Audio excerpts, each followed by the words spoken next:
Today, I want to talk about something that is often forgotten about or neglected in video production, and that is audio quality. Audio quality is so important, and even more important than video in many situations. For example, if I have terrible video but I have really good audio, that's awesome. You would watch that video. But if I have really bad audio quality with stellar video, well, you're gonna want to turn it off quickly. So audio is extremely important, and something that is often forgot about because it's not cool. You know, getting a new camera is cool and it looks cool, but getting a new microphone that looks the same as the last one you have, well, I mean, it's a new microphone, but it's not really cool. But it is so important. And every part of the audio experience is important, from the microphone to your recorder, or maybe your preamps in your camera, to how you're processing it. If you're mixing audio on, a soundbar or laptop speakers, you're just not gonna get the full picture as you would with studio monitors and professional grade applications. And that's something that is really important. When I started mixing audio, I would use my Bose headphones or my MacBook speakers.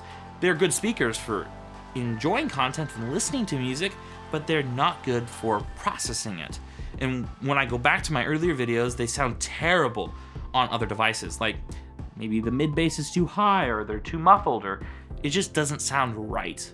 So as a result of learning through this process, I invested a lot in studio monitors and interfaces for my computer. Now I can say that if it sounds good on my studio monitors, it'll sound good on pretty much any speaker. And it really is, compared to video, extremely affordable. These studio monitors I'm using right now, you can get them on sale for $150 a piece. That's great considering the cost of lenses and cameras. And the subwoofer I'm using, well, that's only $350 on sale. For less than $1,000, you got the speakers and you can throw in an audio interface and you're set. Versus, a color accurate display is gonna be at least $500, maybe $1,000, and even higher from there.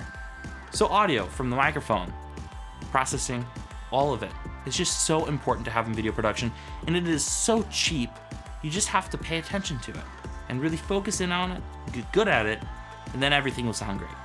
And then another aspect of audio that is also extremely important, not just dialogue processing, but sound effects and music.